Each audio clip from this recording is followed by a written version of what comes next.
Vamos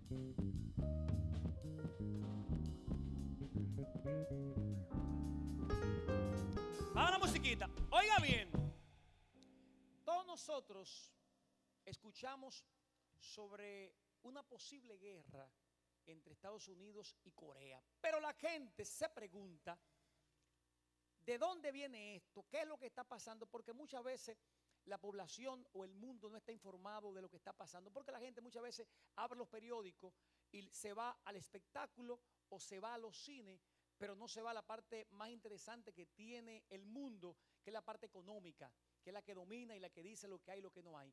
Con nosotros está el economista Luis González, quien va a conversar brevemente con nosotros sobre ese tema y en esa misma línea. Luis, bienvenido a Las Noches Son Geniales.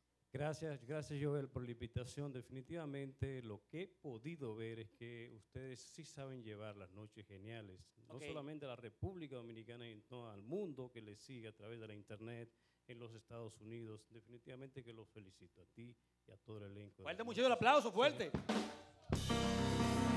Luis, ¿por qué se conoce Corea del Norte, Corea del Sur? ¿Cuándo viene esa división? ¿De qué estamos hablando con esto? Estamos hablando de que el pueblo de Corea, que era un pueblo como cualquier nación de las tantas que hay en el planeta, en el año 1910 fue ocupada por Japón, que la ocupó desde el 22 de agosto de 1910 hasta el 15 de agosto del 45, cuando termina la Segunda Guerra Mundial. En ese momento, cuando ese pueblo pensaba que se iba a gobernar por sí solo, unificado, entonces se lo dividen en el paralelo 38.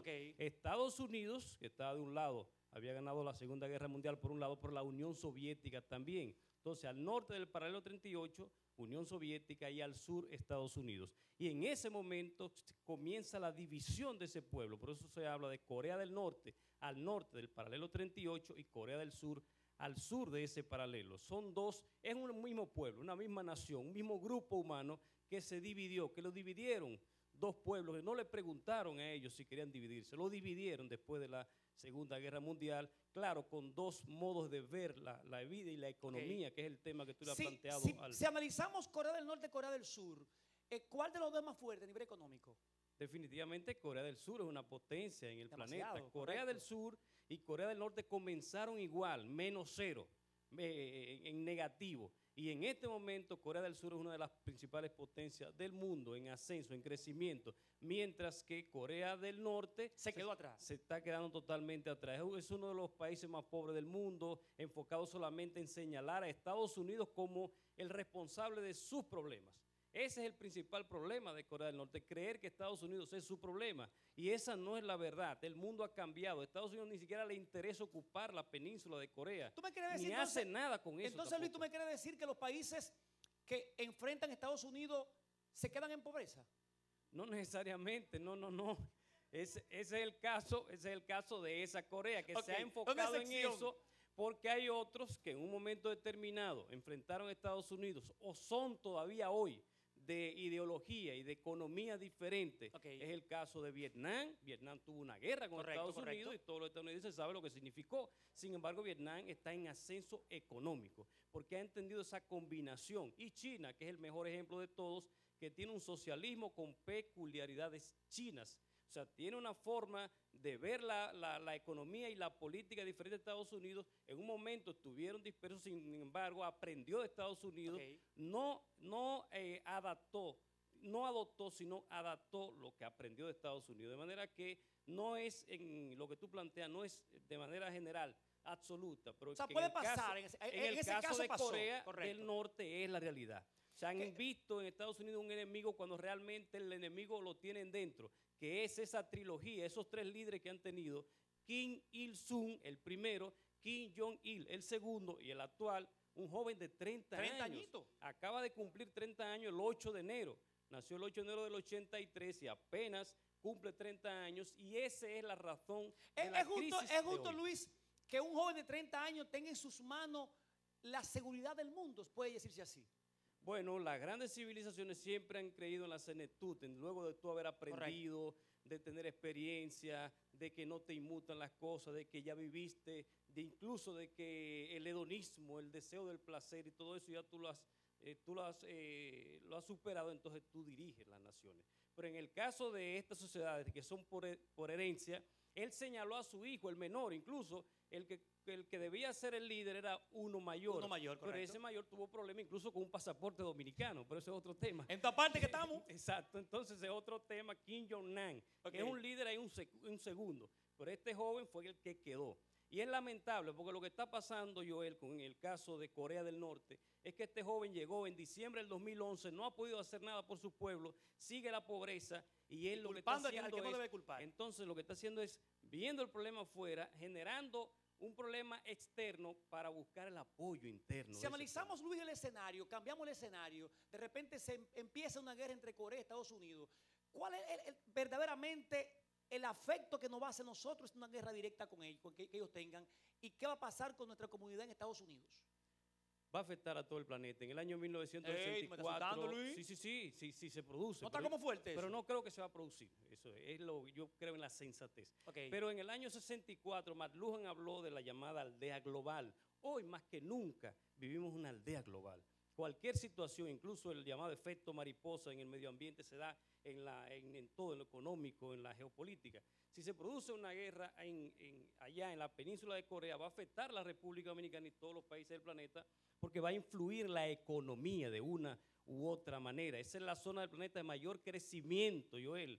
O sea, ya la influencia se mudó del Atlántico Norte, que era la relación entre Estados Unidos y Europa, hacia el Pacífico, hacia el Oriente, hacia Asia. Entonces ahí es que está la crisis.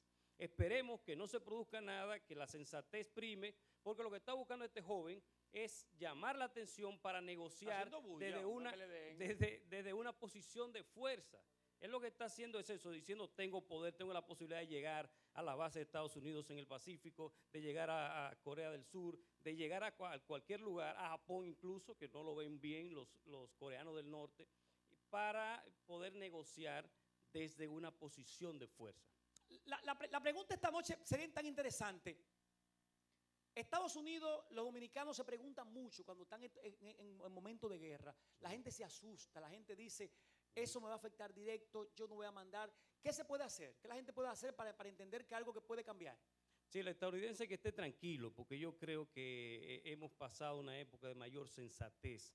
Estados Unidos está jugando su papel, tiene que hacerlo, tiene que estar allá, porque su aliado es Corea del Sur, y lo ha sido siempre, no puede dejarlo solo en este momento. Pero no creo que se vaya a producir una conflagración. ¿Tú entiendes que eso no pasa de ahí? No creo, porque los otros dos, los que se supone que son aliados de Corea del Norte, que son China y Rusia, fueron incluso los que apoyaron la resolución del Consejo de Seguridad por el cual se inicia todo, la 2094 del 7 de marzo. Si Rusia y China apoyaron esa resolución condenando a Corea del Norte y está en un ente como de equilibrio, no debe tener temor el estadounidense ni el ciudadano del mundo, porque me parece que eso se va a quedar ahí. ¿Qué está haciendo? ¿Qué hace la ONU en estos casos? Bueno, hizo ya la resolución. ¿Funciona la ONU? Sí, claro, funciona, yo creo que sí. Funciona porque aunque yo creo que en el caso del presidente Zelaya no funcionó. Bueno, es que eso fue un caso que lo manejó la OEA. Y ese es otro caso que tendríamos que dedicar al otro programa. Las noches son geniales, me gustan a mí. Porque el caso de Zelaya es un caso que se manejó muy mal. Pero no vamos a hablar de ese tema ahora. Y la ONU no tuvo que ver, sobre todo se manejó con la OEA. Fue parte del sistema interamericano. Pero la ONU sí funciona, aunque debe ser reformada. O sea, ya el Consejo de Seguridad de la ONU debe ser reformada porque tiene 5 miembros permanentes que no necesariamente representan al mundo de hoy. O sea, hay que reformarla, pero hay que hacerlo. Norberto Bobbio, un pensador italiano, habla del tercero ausente. En vez de que sea Estados Unidos que esté, porque es el que tiene mayor fuerza, de cada $100 que se gastan en defensa, 42 todavía lo gasta Estados Unidos. Le sigue China con 8 apenas y luego ahí está en Rusia con 5 o 6. De manera que la mayoría de los estadounidenses que nos están mirando sabe que está pagando la mayor gasto en defensa del planeta.